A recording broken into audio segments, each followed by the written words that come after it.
Well, good afternoon and welcome to episode number 32 of the Public Circle Live. My name is Adam Olson and I'm the MLA for Saanich North and the Islands, and I recognize that over the past few weeks, Public Circle Live has been a bit spotty here and there, I guess would be a way to explain it. And as we are getting to the end of 2018 and getting towards 2019, we're going to be taking a look at how we do the Public Circle Live. We're going to continue to produce episodes. I don't think that we're going to be going every week, though. I think that we're going to be moving to every other week. And some of the feedback that we've received is that people have liked it when we've had guests, when I've interviewed guests on the show. And so I intend to continue to do that, to continue to bring interesting people on from around the riding, to have conversations about things that they're doing and issues that are concerning people, issues that matter to folks in the riding in Saanich North and the Islands. So as we look towards 2019, I hope to be able to continue to provide content and information that helps us all better understand our riding and some of the issues that we face here in Saanich North and the Islands, and in fact right across British Columbia. As you can see, I'm here in our studio in the constituency office, again alone today. This is the second time in a row I think that we've gone live, and I've been solo. Last episode I was at home. Today I'm in the constituency office. We had a pretty full day of meetings, and it's been a pretty full week, the first full week out of the legislature since the end of the fall session.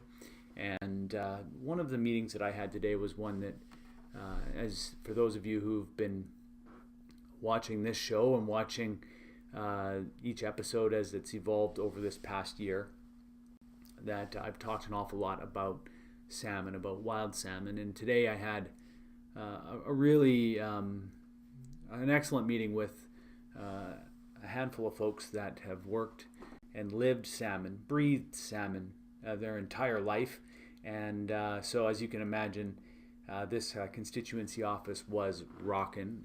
It was a really good conversation about the situation that we're in, the conditions that we face right now with wild salmon, and the situation that we face in British Columbia, not just with us provincially, but as well the policy and the announcements, the recent announcements of investments by the Department of Fisheries and Oceans, the DFO, and where that puts us, in some real acknowledgement that while the investments that are being made are welcome and are needed, that they still don't get us to the point where we need to be with wild salmon.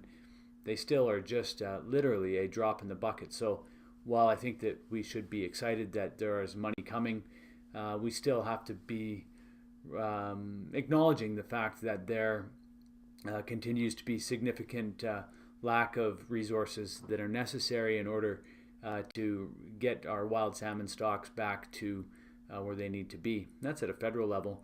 At a provincial level, there's a whole host of challenges that we face. It was one of the reasons why we decided to have this conversation initially with the provincial government, and why it was the policy issue that I decided to make the focal point of the work that I did in 2018 in the legislature. Certainly during the spring session, we spent a considerable amount of time, I and my colleagues, Andrew Weaver and Sonia First to Know, spent a considerable amount of time working on salmon policy. It wasn't just on aquaculture, on the fish farms, although that did play a large role as part of the inspiration for us to get involved. I certainly have a long history with these amazing fish, and my father was a guide fisherman in the Saanich Inlet, and many generations of my family have been salmon fishermen in the Salish Sea. But fish farms certainly are an issue, continue to be an issue, and were an issue leading up. The public were very, and still are very concerned about the current position that the provincial government is taking with respect to fish farms. But as the critic for so many different areas, so many different ministries that have responsibility, or at the very least make public policy decisions that impact wild salmon, I was trying to find a way to be able to make sense of a world in which I had to deal with so many different ministries, whether it be Indigenous relations and reconciliation, municipal affairs and housing, transportation and infrastructure, forest lands and natural resource operations, just to name a couple. These are massive files in and of themselves. BC Liberals, for example, have got critics for forests, lands, natural resources, and rural development. One critic for each one of those parts of the ministry that it is forest, lands, and natural resource operations and rural development. And for the BC Green Caucus, it was me. I also had these other very, very large files with transportation and infrastructure, municipal affairs and housing, Indigenous relations and reconciliation. And recognizing the fact that wild salmon policy, and if we are to take wild salmon policy seriously, we will be looking at a cross-government initiative where all ministries that make policy that impact wild salmon are going to have salmon at the center of their policy making. So as I was looking at ways, and as I was working with our staff in the legislative office, and I've got amazing staff, an unbelievable support from our staff on this file, amazing, incredible people. Actually, an incredible person. But anyway, I'm not sure she wants me talking about her here, so I'm not going to mention her name, but she knows who she is. She's unbelievable on this file, and we wouldn't be anywhere on this without her. So thank you. You know who you are. I think that it's important that we understand and recognize that when you get a letter back from the ministry, that we asked the ministry about whether they were going to be dealing with, how they're going to deal with the very disastrous and urgent situation that is the Thompson River steelhead. And they said that there are up to 6 ministries that have a lead role on this file. We knew that we had to take action, and we needed to find a way to bring government together around salmon and steelhead policy. And that was really, and this is a story that I've told many times.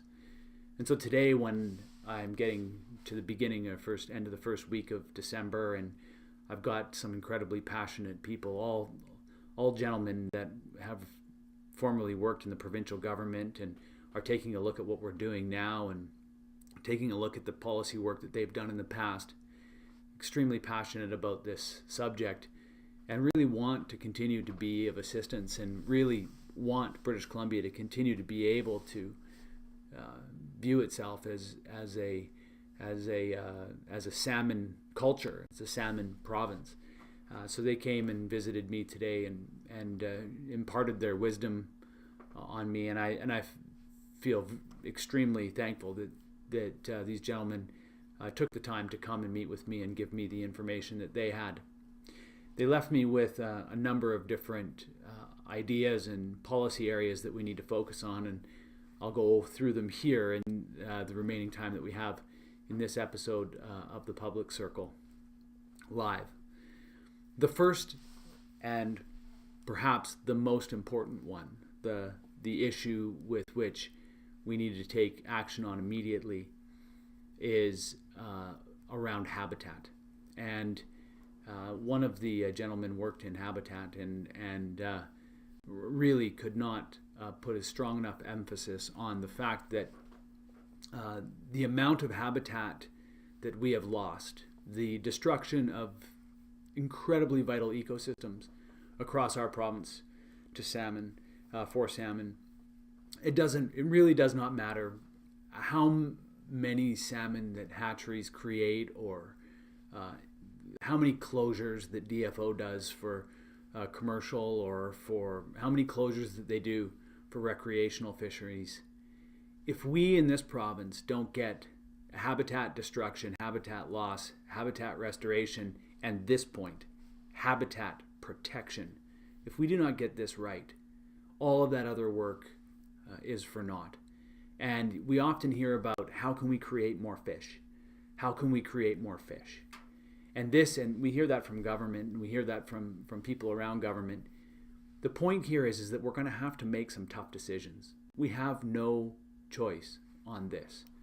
We are going to have to make decisions, and we're going to have to be able to say no. And we're going to have to be able to say no to the right things. And so the first piece is not what habitats can we restore. It's what functioning habitats do we have right now that we can protect. And so let's be clear, we need to create in this province a no loss policy. A policy that says we are not going to lose any more critical habitat. We are, if salmon habitat. This includes cutting trees or building housing developments or putting roads and culverts, building dams. These are all incredibly important parts of who we are and of our communities. But we cannot afford to continue to lose or destroy functioning ecosystems, functioning salmon habitats. And they go much further. So if they're good for the salmon, if the policy is good for salmon, if it's good salmon policy, I'll get it right eventually. If it's good salmon policy, it's good policy right across, good economic, social, and environmental policy. It's good for humans. It's good for other wildlife. And so I think that it's important that we prioritize the protection of habitat, the protection of ecosystems. The second point that was made in the meeting that I had today, and I think that it's really important that we highlight this piece because it's a piece that my colleague Sonia Firstenow has been working on with the professional reliance model and the professional governance bill that was passed earlier in this fall session. Something that Sonia has been incredibly passionate about, and that the gentlemen that were in the office today meeting with me were very happy to see the professional governance bill. The second piece that they raised, and that I agree with them on, is that we need to get qualified professionals back into the environment, into the field, as they say. There was a time not so long ago where the British Columbia government had its own qualified professionals working in the field. Previous governments over the last 30 to 40 years have been downsizing the number of people that we have working in the field, working out in nature, seeing what is happening, seeing the impact with their own eyes, being able to report it, collect it as data, report back on those impacts. As we remove people from nature, as we remove people from the field, we begin to lose those eyes, those ears on the ground, and we lose the ability to be able to track and keep that data. So the second point that was made today, and it's really, really important, is that we get people back into the field, qualified professionals, biologists, and get them out there seeing what's happening, smelling what's happening, hearing what's happening, but just being present in nature, being present in the field, being able to report back to us. So that's number 2. Number 3 is a philosophical approach, and it's one in which I'm so glad was brought up today. It's one that's basically been at the center of how I've operated over the last number of months as I've been working on the salmon file, and that is what are the values that we apply to salmon? What are the values that we are using to determine or make the decisions that we have in front of us? And currently in our society, the only value that we place on a salmon is on a dead salmon, or as was put out in the meeting that we had today, the only value that we have for salmon is on our plate. I think that it's important to point out that salmon are incredibly valuable for many, many other reasons. They're valuable from an environmental perspective, they're valuable from a social perspective, and they're valuable from an economic perspective. From a very basic environmental perspective, salmon feed forests, they feed other species. They are the nutrients that make our forests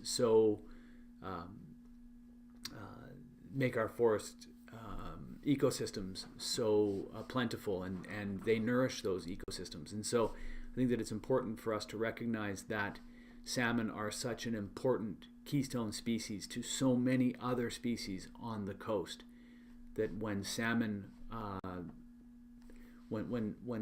stocks are in peril, that many other species are also in peril. And whether we're able to see it or not, it's happening in our forests. It's happening in our creeks and our streams. It's happening in our watersheds. The health of our watersheds are in trouble when we do not have salmon returning to them. And so, from an environmental perspective, salmon are critical. They're a keystone species. From a social perspective, salmon are critical to British Columbia as well. They're part of who we are. They're a part of our culture, not just Indigenous people, but people in British Columbia, no matter where you're from, look at salmon and view salmon as part of who we are. It's part of the fabric of who we are as British Columbians. There's no issue that I've seen that when you mention salmon that you have people going, yeah, what are you talking about? What's going on? People are very interested in salmon. They want to know about salmon. They want to know about what's happening to them. They want to know how we're going to be helping salmon. So I think that it's important to point out that from a social perspective, they're incredibly important. I know that my son Silas had the opportunity to raise salmon from eggs all the way through to Alvin, I think. Anyways, at some point he released them into the local streams, but he was fascinated by it. And the kids in his school fascinated by the visits to Gold Stream over the years as they go and see salmon that are returning to the stream and completing their annual cycle. And so from a social perspective, salmon are incredibly important. People are fascinated by this species. From an economic perspective, salmon are often viewed as how the only valuable salmon is a dead salmon. And I think that that's such a wrong-headed approach, and it's such a mistake for us to just view salmon and dead salmon as the only valuable salmon. Live salmon are incredibly important to the economic health and well-being of our province. The very fact that you have the opportunity to catch a salmon, if you are a tourist, that you would fly hundreds or thousands of kilometers to come here to have the opportunity to catch a salmon. If you take a look at the value of the sport and recreational fishery, the fishery that my father was a part of as a guide boat operator in the Saanich Inlet, and it didn't happen very often, but those days that it did, where we would take people out into the Saanich Inlet and we'd come back with no salmon. Those were not successful in one aspect, but they were always successful in another aspect. And so, yes, we would have been evaluated based on whether or not we were able to get them to the salmon or not. But people enjoyed every one of those experiences. They enjoyed seeing the eagles. They enjoyed seeing the other animals, the species surrounding the Saanich Inlet. They enjoyed the day on the water in the boat with my dad, hearing the stories. They enjoyed the opportunity, the very thought of being able to catch a salmon. And finally, they enjoyed the stories that they were able to tell their family and friends when they got back to wherever they came from about their experience on the water. And so those values are very, very high. There's also a value, an economic value to salmon that are live, in that we are creating, by putting a value on the salmon that get upstream, that are able to die natural deaths, and that are able to provide nutrients to the forests and to produce that next generation of salmon. We are beginning to take a look at a way to create a long-term economy, one that isn't just focused on let's kill salmon today, but let's ensure that we have salmon for the future. Let's ensure that future generations are going to be able to have salmon. That is creating a sustainable and a resilient economy. And we've been far too focused on economies' immediate impacts to the economy, and not taking a look at how we create sustainable economies. Another aspect of this, and it's just a variation of valuing salmon. I've got it as a completely separate point, but it is a variation of the last point, and that is how we view salmon or value salmon as a protein or as biomass. If you listen to the aquaculture industry talk about salmon, they talk about salmon with the context of it being biomass or being protein. It is just flesh to be put on the plate, flesh to be put in our bellies, flesh to provide us humans nutrients. And that is why I believe that we have kind of allowed the growth of, and say allowed, I know a lot of people don't want this to happen, but why there has been the development of this industry, this aquaculture industry, this net pen industrial scale farming of salmon for biomass, for the flesh, because ultimately we view it as just a product. We don't view these beings as being anything more than just a resource for us to use, a resource for us to grow, harvest, and consume. We view them as only being there for humans. And I come from a culture, Husseinich culture and a Coast Salish culture, and as well there are cultures from around the world that really have a difficult time only viewing these beings as being biomass or as protein there to serve us. There is a much more healthy, more integrated relationship that these animals have with us. And I know that we don't spend a lot of time talking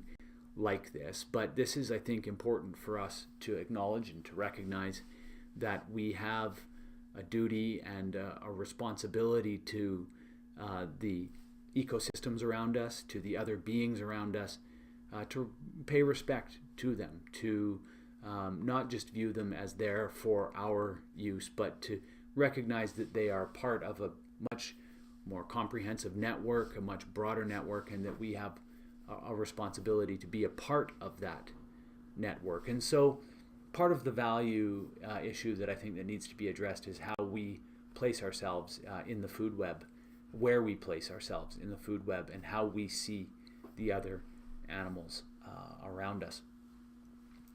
So there's always been, as I pointed out, there's always been a strong connection between salmon and humans. We're fascinated by this species. I talked about it with my son Silas and his classes through elementary school when they'd go to Goldstream and go and visit the salmon as they were returning back, or the eggs, salmon eggs, watching them hatch and grow through the various stages before eventually releasing them into Todd Creek or into one of the other creeks.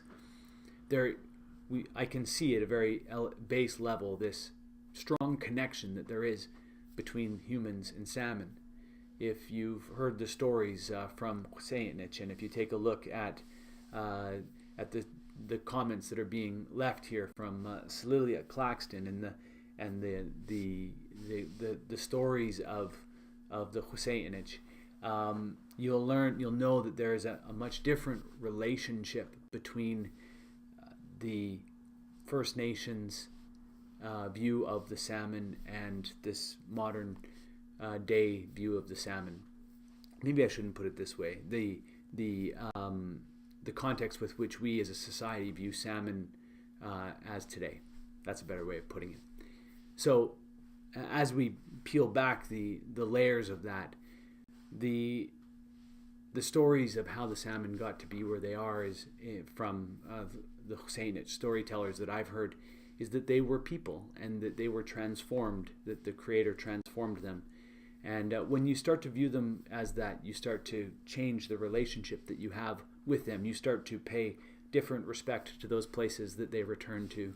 You start to look after them in a different way if you recognize them as, my Uncle John calls them, the hardest working people, and the Shteitnuch, as they're known in the Senchothan language. So these are all very valuable ways to take a look at this incredibly important species that has fed our coast, that has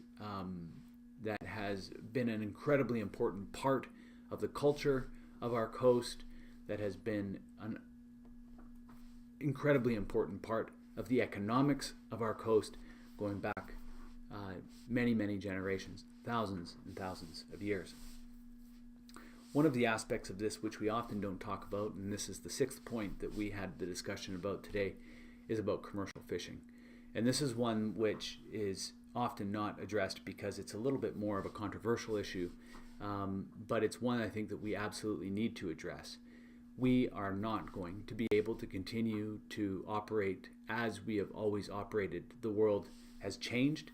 The world is changing. And with salmon stocks crashing around the West Coast, we have to be incredibly careful about how we talk about this. If we expect the commercial fishery to be returned to the way it was in the 1980s, then we are making a substantive mistake. We are misleading people, and we are not being truthful about where the fishing industry is at and where it's going. We cannot strive for the unrealistic. We have got to be realistic. We've got to improve our fishing practices. We can no longer just scoop absolutely everything up in our attempt to catch a single species.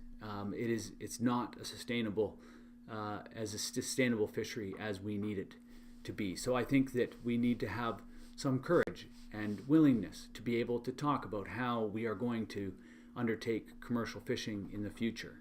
We have to maybe take a look at some of the technologies from the past that have been more directed, more sustainable, more focused, and learn and talk about how maybe we can apply those. Now, look, part of the reason why you don't hear about this and why it's so controversial is because people make their living off of commercial fishing, and there's an incredibly passionate people up and down our coastal communities that have been entirely powered by the fishing industry, and we have to pay respects to that.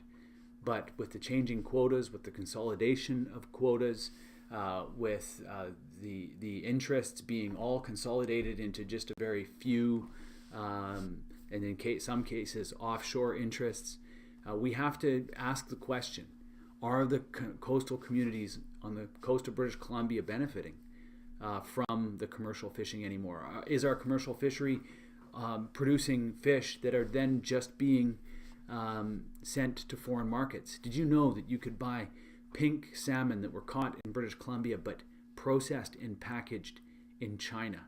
That, in my opinion, is unacceptable. So we need to have a real, open, honest conversation about the commercial fishing industry, and I'm going to open that conversation here. I know that the conversation is open. I'm going to do it respectfully, but I think that we also need to do it courageously. Finally, I want to finish this with one thought. It's important that we're making good public policy decisions, not political decisions. And I think that perhaps these last 2 points piggyback on each other, but I just want to finish with this. In my time in the legislature, I've seen an awful lot of political decisions made when good public policy decisions would have been better. And so I recognize that there's an awful lot of political interest. I recognize that there's an awful lot of competition in the legislature between the governing party and the opposition parties. I recognize that everybody's jockeying for position and looking to make the most popular decision or the most popular rollout, the most popular program. But popular isn't always the best quality, the good public policy decision. I hope that what we get to is a situation in where we allow those who are qualified to inform us, those who are qualified to be out in the field gathering the data, gathering the evidence and bringing it back to us, and that we as public policy decision makers take that information and make good public policies. That's my hope for 2019. That's my hope for 2019 on salmon policy. This is not the end of the conversation. I just thought I'd hop on and point out these 7 different areas that we discussed in our meeting today. And I look forward to continuing the Public Circle Live. In future episodes, you'll see me here with other people, interviewing them, talking to them about the important and interesting conversations and topics that are going on in Saanich North and the islands. So I'm really happy that you joined me today. Thank you very much for taking the time. I will take a few moments later to hop on and provide a response to the comments and the questions that you've left below. And so until next time, perhaps next week, in fact, I'll be around next week. So until next week, have a wonderful week, and hi Aqua.